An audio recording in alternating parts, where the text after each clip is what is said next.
you ready for this? It says next, see on the bottom here, it says next, white robe. You know what that means? I got to teach you about the white robe because I'm going to show you it was about a resurrection that they didn't know anything about. What they did was they left hints. There's all kind of little hints. Okay, now I'm going to show you something.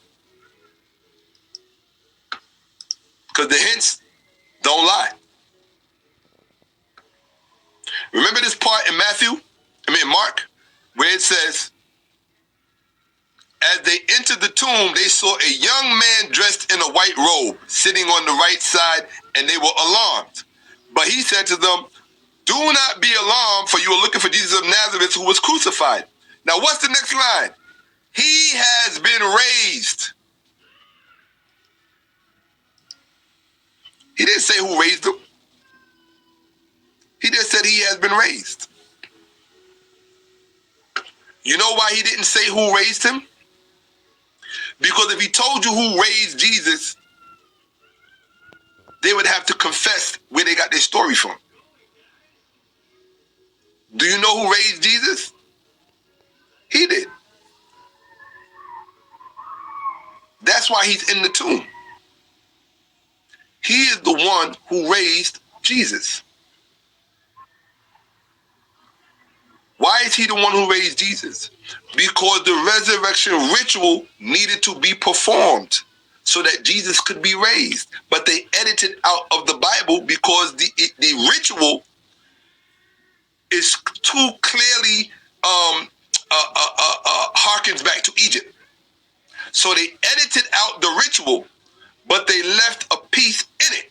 Somebody had to be in the tomb. Why didn't the story just go, Mary and so-and-so just walked in the tomb, it was open, and Jesus was gone?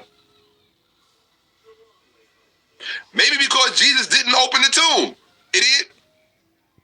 It was the guy sitting in the tomb who opened it. He was probably an Egyptian priest who went in there to perform the resurrection ritual. You think I'm lying? Watch this. And if you read the literature, go read the Christian literature about the man sitting in the tomb. It's a big mystery to them. They got hundreds of articles about this man sitting in the tomb, and they all guess back and forth. Why was he in the tomb? What did that mean? Blah, blah. They're retards. They're retards. All you got to do is read the original Egyptian text, and it tells you. As a matter of fact, it does better than that. It shows you. Watch, because I'm going to show you. Y'all know I'm in the show me business, right? Watch. What's the other thing it says? It says he was sitting in a white, they say he was dressed in a white robe. Why was he dressed in a white robe? Same thing. Hold on a second. Why was he dressed in a white robe? It says they saw the stone, which very large, had already been rolled back, and they entered the tomb and saw a young man dressed in a white robe.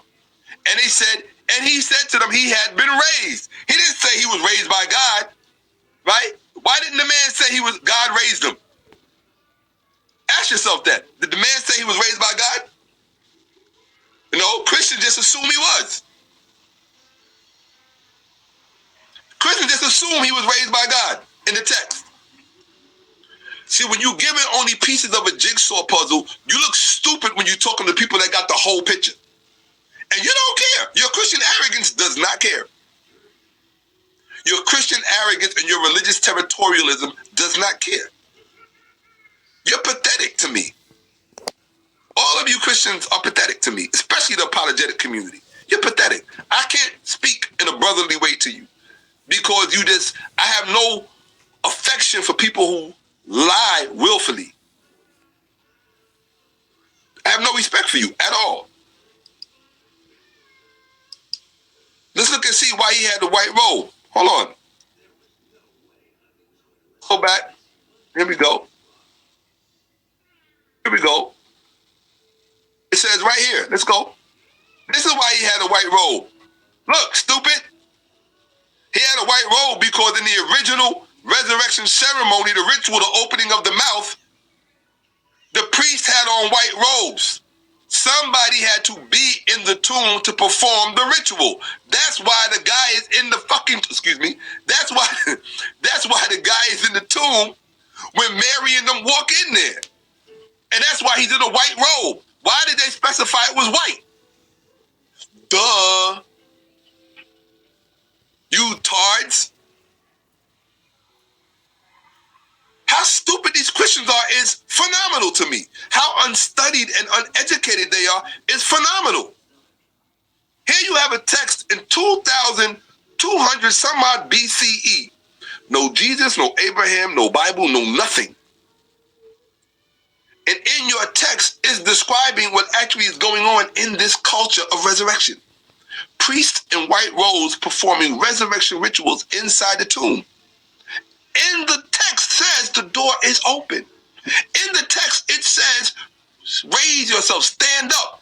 Everybody loosen your bandages. They talk about the mummy bandages. Why? Because they are alive. Look at this thing that I have done for you. What did he do for him? He performed the ritual of the opening of the mouth, the resurrection ceremony.